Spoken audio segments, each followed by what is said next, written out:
En el segmento de entrevista de la primera emisión de Informa TVX, este martes 4 de julio, platicaremos con Félix Ulloa, abogado y presidente de IEGES. Vamos a hablar un poco sobre las elecciones internas en los partidos políticos y las aspiraciones a candidaturas presidenciales, tema del momento que se ha estado desarrollando en el transcurso de estos días. Félix, bienvenido. Encantado, Carlos. Es un gusto siempre conversar contigo y con tu audiencia. Gracias, Félix, por tomar la invitación y estar con nosotros esta mediodía. Iniciemos un poco con esto, con las elecciones internas, particularmente del FMLN. El FMLN realizó sus elecciones internas el 25 de junio y según anunció Silvia Cartagena, encargada de este proceso electoral del partido, participó el 73.4% de los inscritos en el padrón del FMLN. Pero siempre queda una inquietud, Félix, y me gustaría, en función de su experiencia en el campo de justicia electoral, en la gestión de procesos electorales, ¿hay mecanismos dentro de los partidos que nos brinden garantías para que los padrones estén depurados y se eviten movimientos de votantes o bloquear la participación de algunos de sus miembros? Fíjate que eso sería lo normal y lo que debería correctamente hacerse, pero desafortunadamente en nuestro país no dio ese salto de calidad de tener unas formas de selección de autoridades internas en los partidos y de candidatos a elección popular bajo normativas que tienen otros países, en los cuales es la autoridad electoral, digamos, Tribunal Supremo Electoral o como se llame en cualquier país, el encargado de supervisar y administrar estos procesos internos. Ahí nomás en Honduras, por ejemplo, el Tribunal Supremo Electoral es el que se encarga de las elecciones primarias de los partidos, de organizarlas, de financiarlas, de supervisarlas, etc. Aquí, desafortunadamente, se dejó a la libertad de los partidos políticos porque no se hacen elecciones primarias, sino que se llaman elecciones internas. Y cada partido, según sus estatutos, organiza sus propias elecciones. Una de las garantías que tenemos en todo proceso eleccionario es la pureza del padrón electoral. Sí. O sea, pues, que esté debidamente depurado, que se actualice, etc. En nuestro caso, los partidos lo han depurado o lo han actualizado de la manera en que mejor les ha parecido, sobre todo porque hay una condicionante externa que los obliga a ellos a tener un padrón distinto de lo que ha sido o lo que sería su militancia real. Y es el hecho que en estas próximas elecciones, por primera vez en la historia, los organismos electorales temporales van a ser despartidizados. Pero la sala, cuando dio la sentencia, dijo que eran los partidos los que tenían que proponer a los miembros de las juntas receptoras de votos, la GEM y la GED. De tal manera que los partidos están en esa disyuntiva de que si nombraban personas que ellos quisieran que continuaran en la administración electoral, no las podían tener en sus padrones internos porque la doble función los anularía. Claro. Entonces redujeron sus padrones, sobre todo los dos partidos grandes, y han dejado a la militancia que no va a estar acreditada como no partidaria en los organismos electorales, como el padrón nuevo, el cual iba a elegir a los candidatos de elección popular y a las autoridades internas. Entonces los partidos casi redujeron a la mitad sus padrones, por eso vemos que en el caso del FMLN, que tenía un padrón superior a varias decenas de miles, ha quedado reducido a un par de decenas de miles. ¿Por qué? Porque dijeron que había que inscribirse, ya que ese padrón es el que se va a confrontar con las listas que ellos manden al Tribunal Supremo Electoral. Para no ser larga la historia, aquí estamos en una situación de transición entre lo que era un momento de imposición de candidaturas y de liderazgos a una forma democrática de elección, pero los mecanismos, los detalles, los procedimientos no están ajustados a los parámetros internacionales y eso nos hace a que en estos casos, como lo que hemos visto en las elecciones del FMLN, pero igual las vamos a ver en el Partido Arena, las vamos a ver en el PCN, todos los partidos, porque cada quien lo está haciendo con sus propios estatutos. Hay una idea muy interesante que acabas de mencionar, Félix, y la retomo.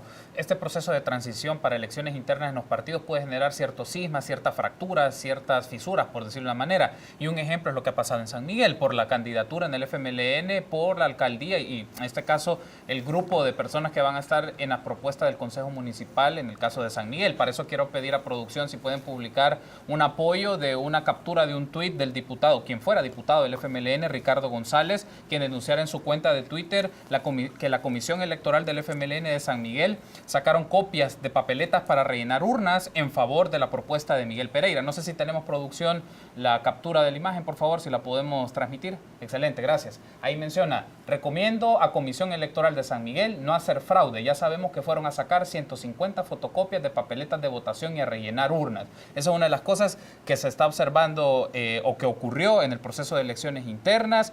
por el caso de tener un rival a la candidatura que en principio se había mencionado que era consensuada de Miguel Pereira por la alcaldía de San Miguel. ¿Tu lectura de esto, Félix? Mira, la lectura es muy sencilla.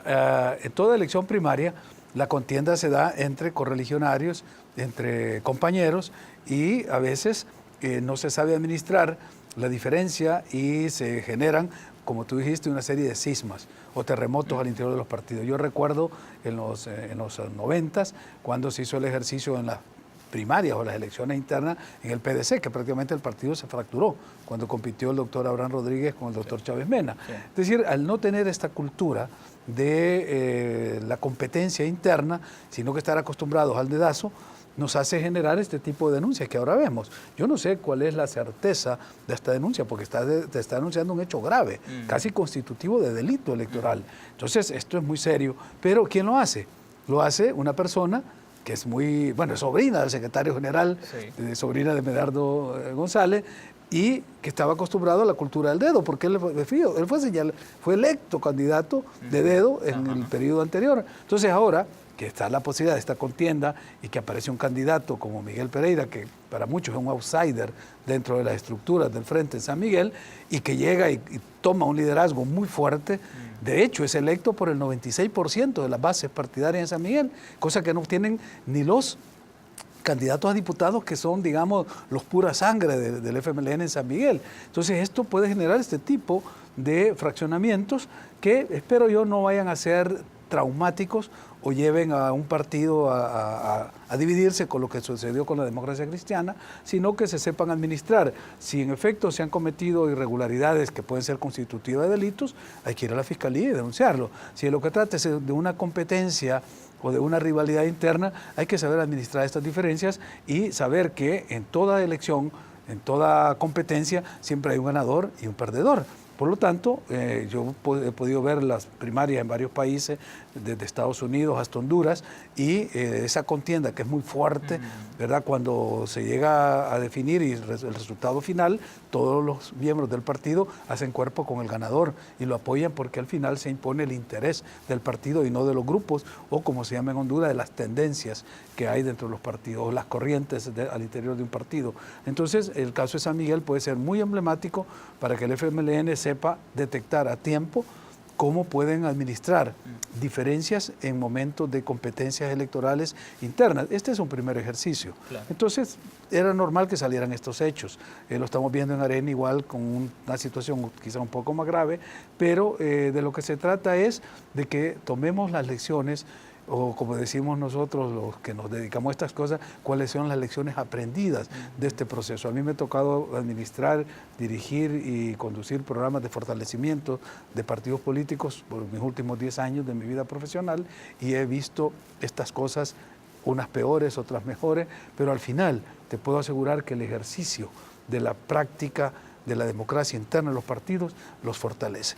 Pueden pasar estos momentos traumáticos, pero al final la entidad sale fortalecida. ¿Qué pasa, Félix, con el tema de los consensos respecto a candidatos únicos? Porque aquí es algo que me genera a mí una inquietud, y creo que probablemente algunos amigos, amigas de la audiencia la podrían compartir, pero hay partidos que lo que buscan es en función de un solo candidato generar consenso, pero pueden existir otras personas que les prohíbe o les merma el derecho de querer competir porque ven un candidato más fuerte a nivel económico y de respaldos, pero las reglas o lo que se busca el procedimiento es que aparezcan otras ofertas, otras opciones. ¿Qué pasa con esta lectura del consenso? ¿Cómo lo valoras tú? Mira, de eso es la democracia. La democracia es tolerancia, es competencia, es transparencia. Cuando aparecen candidaturas únicas o de consenso, también puede ser producto de un proceso democrático auténtico, en el cual las bases dicen, bueno, mira, este es el mejor candidato, no tiene ninguna posibilidad nadie dentro del partido de competir con él, y en la elección general, o sea, la externa, ya no la interna del partido, es nuestra carta ganadora. Entonces hagamos cuerpo y vámonos todo con él.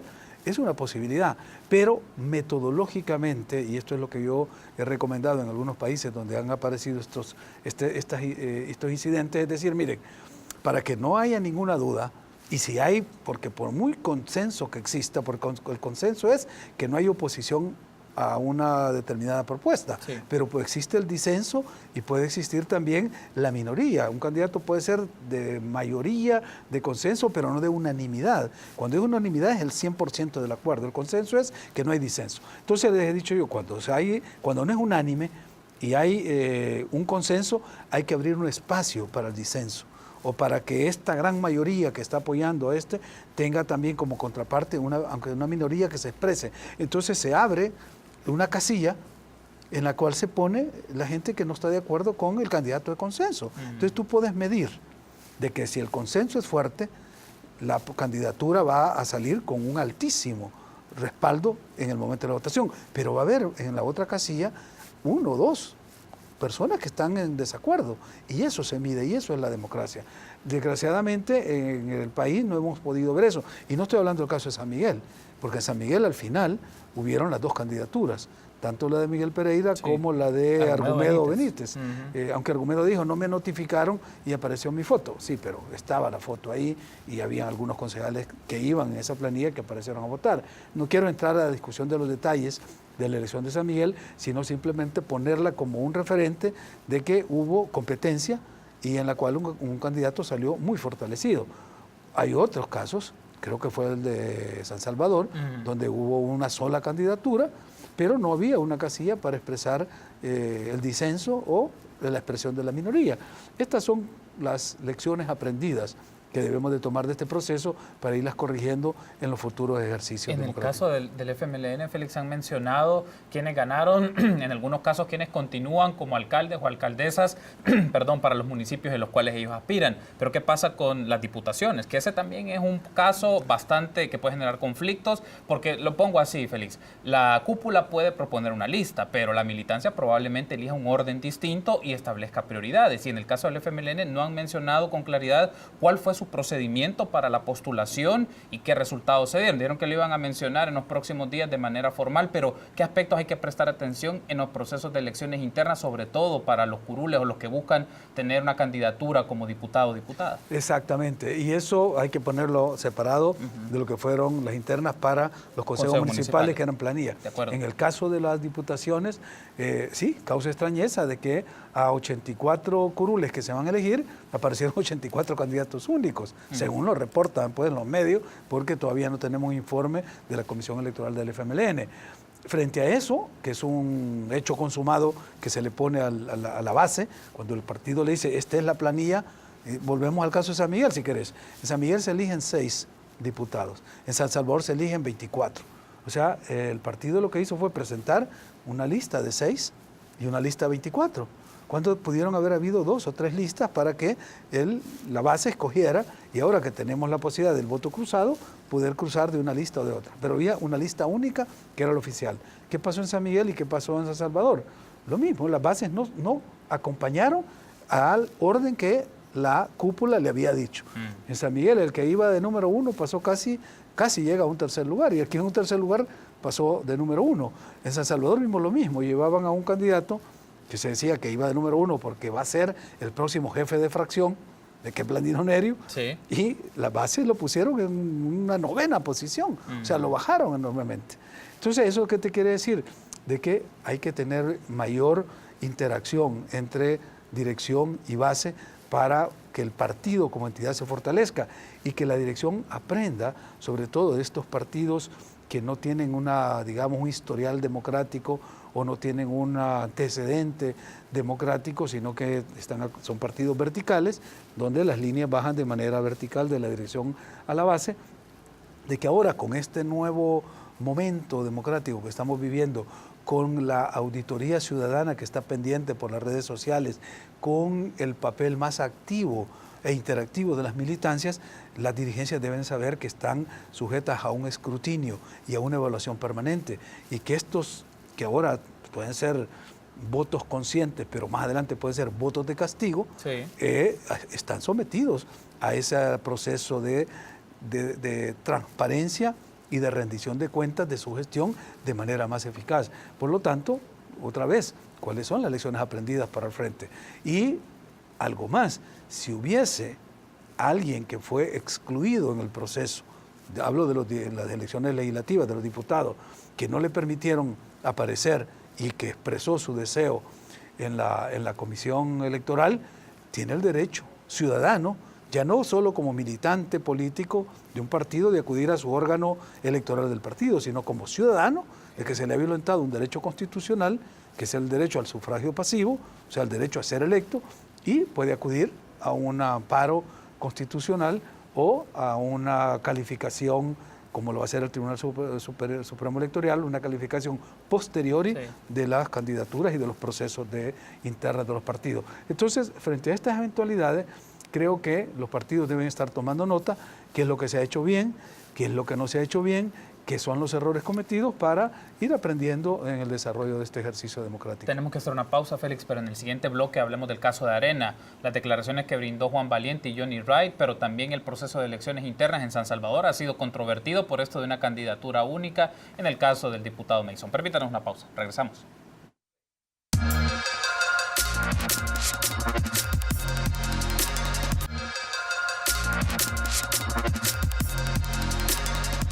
Gracias por continuar junto a nosotros en la primera emisión de Informa TVX. En el segmento de entrevista, martes 4 de julio, estamos platicando con Félix Ulloa, presidente de IEGES, abogado, y estamos hablando un poco de las elecciones internas en los partidos políticos y las aspiraciones a candidaturas presidenciales, que ese va a ser uno de los temas que abordaremos en este segundo bloque. Pero antes quiero aprovechar, Félix, para hacer mención, se mencionó en el primer bloque de noticias de esta primera emisión de Informa TVX, que los diputados Johnny Wright y Juan Valiente comunicaron su salida del proceso de elecciones internas por la Diputación debido a que no les permitieron inscribir a sus candidatas como diputadas suplentes. Y quiero aprovechar y pedirle a producción como un apoyo el comunicado que ayer se publicó por el diputado Johnny Wright. Entonces solo quiero seleccionar un extracto nada más. Estamos mandando un mensaje claro a la dirigencia. Nosotros seremos firmes con respecto a no seguir tolerando esas acciones de matonería. Y luego continúa la declaración del diputado Wright, pero me llama la atención este aspecto, Félix.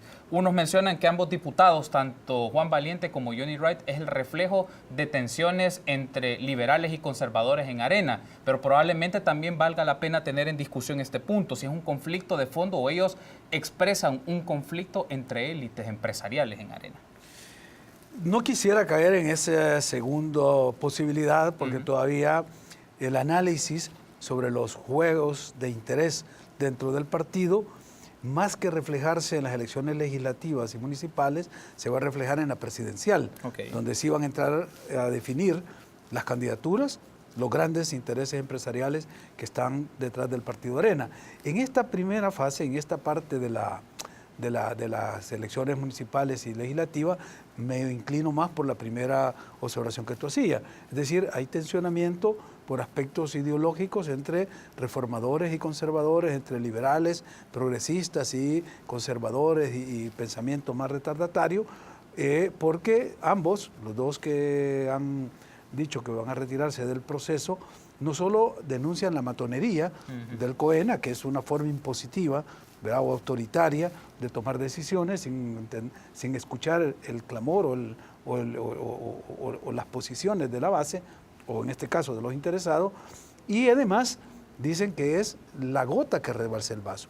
O sea, no se retiran del proceso porque no les permitieron seleccionar a sus suplentes, ¿verdad?, sino que esa es la fase culminante de un proceso que se había venido dando y acumulando en el interior del partido. Esto no lo estoy inventando yo, esto se lo escuché al diputado Juan Valiente, que lo dijo así textualmente en una entrevista de radio: esta es la gota que rebalsó el vaso. O sea, pues ya venía un proceso de acumulación de estas tensiones.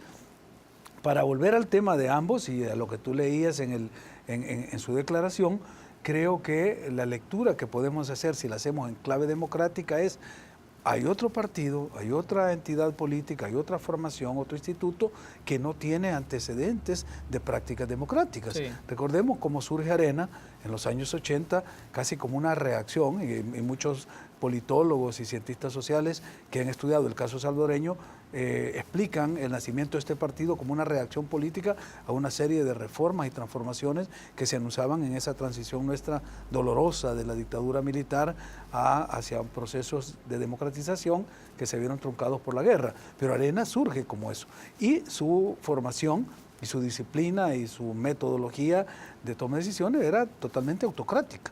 Entonces no tenía nada de democracia.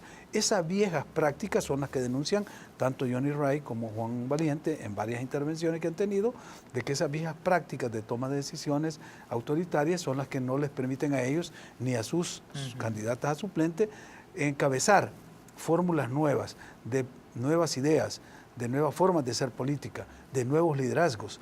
Ahí es donde tú puedes encontrar esa lectura de que los pensamientos retardatarios se enfrentan con los pensamientos renovadores o liberales, sí, y el choque es lo que produce este resultado. Hablábamos antes de entrar al aire, Félix, de una idea interesante. Ellos podrían correr como independientes, digamos, un poco por el caudal que han podido obtener en las elecciones del 2015. ¿Tienen esa posibilidad?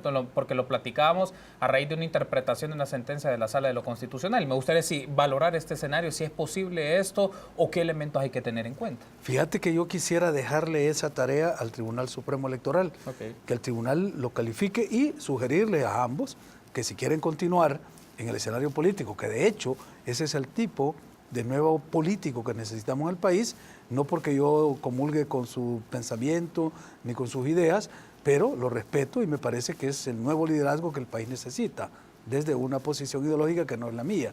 Pero quisiera que la autoridad electoral lo calificara, y te voy a decir por qué. Porque la sentencia que tú mencionas es la sentencia número 10/2011. Esa así está clasificada, inconstitucionalidad 10/2011, y es la sentencia que resuelve una demanda que yo presenté contra el decreto 555, que fue el decreto que dio la Asamblea Legislativa donde regulaba las candidaturas no partidarias. Como hicieron tantas violaciones a la Constitución en ese decreto, yo me vi obligado a presentar una demanda, y cuando la Sala resuelve mi demanda, hay una frase donde ellos dicen que en el decreto 55 se prohibía que una persona que había estado ejerciendo como diputado en una legislatura, en la siguiente se fuera a postular como independiente. Yo, cuando hice el análisis del caso y presenté mi demanda, me vi obligado a hacer lo que en derecho se llama un tercio comparazioni, o sea, comparar cómo se violentaban los derechos constitucionales entre el decreto 555 y las normas de control constitucional. Me salieron creo que 11 violaciones a la Constitución. Entonces ese tercio de comparación y fue el que yo le presenté a la Sala y le dije, se están violando estos y estos derechos. Y uno de ellos era ese, justamente es que se le impedía a un ciudadano, por haber estado como diputado en una legislatura, competir ya cuando había dejado de ser diputado y ya no estaba en ningún partido. La Sala no lo resolvió de forma categórica, sino que dijo que ese artículo que era el literal no sé qué, del artículo tal, del decreto, en el nuevo decreto que aparecía tenía otra categoría. Entonces ha quedado como en el vacío esa disposición, porque si bien la Sala lo deja vigente, en la normativa que aprueba la Asamblea Legislativa no se regula. Entonces mi tesis es que lo que la ley no prohíbe, la ley lo permite, para los particulares, no para los funcionarios. A los funcionarios al revés, solo pueden hacer lo que la ley les permite, pero los ciudadanos no. Lo que la ley no nos prohíbe lo podemos hacer. Entonces mi consejo es que estos ciudadanos, si quieren continuar, que de hecho yo los exhorto a que continúen en el campo, han hecho muchas contribuciones en la Asamblea Legislativa, que corran como candidatos no partidarios si ya no quieren seguir en el proceso interno del partido, y que para eso simplemente tienen que solicitar al Tribunal Supremo Electoral que los acredite como candidatos no partidarios, que presenten todos los requisitos que dice la ley, el comité de apoyo, su propuesta, que les den los libros para ir a recoger las firmas que se necesitan, que son unas para San Salvador y otras para La Libertad en el caso de Juan Valiente, y que una vez el partido, el Tribunal Supremo Electoral les haya validado todas las firmas y todos los requisitos que se necesitan, ellos van a aparecer en la papeleta de los diputados de San Salvador.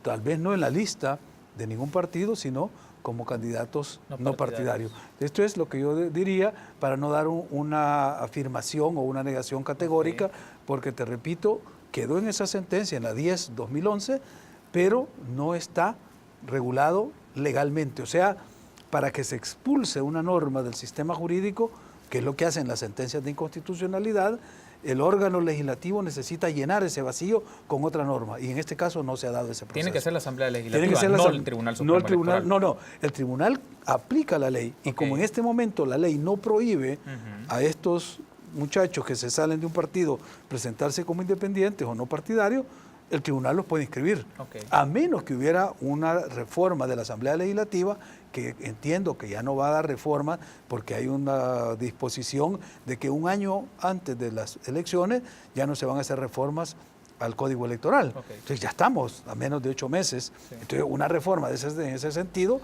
sería con dedicatoria. Con dedicatoria y sería fatal para una asamblea hacer eso. Entonces ahora está en manos del tribunal. El tribunal no legisla, igual que la Sala de lo Constitucional. La Sala y el tribunal son órganos jurisdiccionales que aplican la ley. Entonces el tribunal puede aplicar la ley y si hay un vacío, integrarla, porque eso hacen los jueces. Integran cuando hay vacío.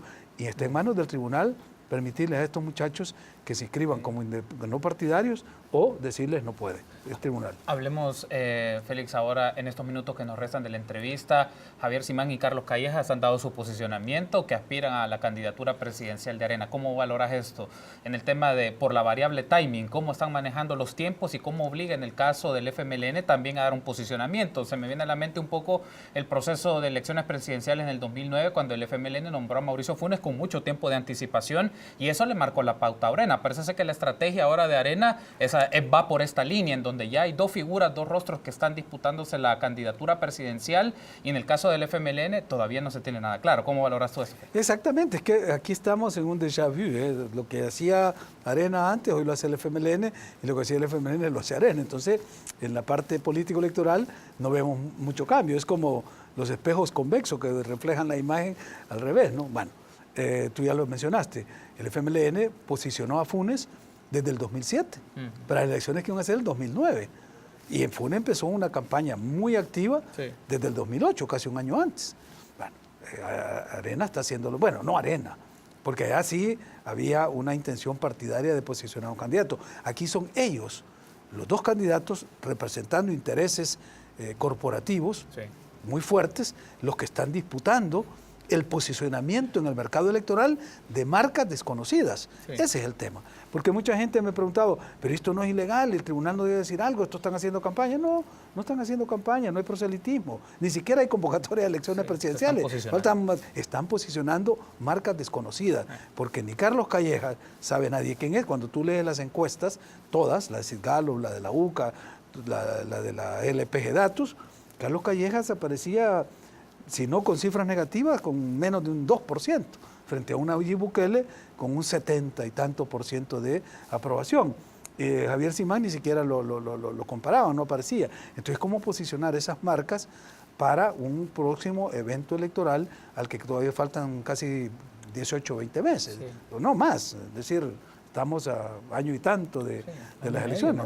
Sí, 12 meses del 18 más lo que falta ahorita. 12 y 18, estamos como a 20 meses de un próximo evento electoral. 20 meses en elecciones y en política no es un tiempo muy largo para posicionar marcas. Entonces estos dos contendientes potenciales están marcando ya sus territorios, sus terrenos, para ir posicionándose ante un mercado en el cual son totalmente desconocidos. Como ve Félix esta idea, me parece interesante que son ahora dos empresarios. Estamos hablando de clase empresarial a que se está posicionando con candidaturas a la presidencia y no en estas figuras más políticas en el caso de Arena. ¿Cómo ves esto? ¿Qué características tiene analizar alguien que viene de los industriales y alguien que viene del sector comercial? Sí, intereses bastante competitivos, sobre todo en modelos de reactivación económica y en modelos de acumulación económica como El Salvador, que no tenemos una base productiva importante, es decir, destruimos la agroindustria, la industria es muy endeble, estamos posicionados casi en un sector terciario, en el comercio. Entonces estas familias que están ahora con estos delfines apareciendo en la contienda, tienen interés de liderar cualquier proceso económico de acumulación de capitales en nuestro país. Entonces va a ser una lucha muy fuerte al interior del bloque dominante. ¿Cómo entenderlos y cómo saber valorar cuáles van a ser las reglas del juego? Porque ahora ya no es como era hasta antes de la sentencia de la sala, que el grupo dominante, llamábase antes el G20 o el G7, como se le quiera llamar dentro de Arena, decía quiénes iban de candidatos. Ahora, por estas mismas reglas de las internas, ambos van a tener que competir.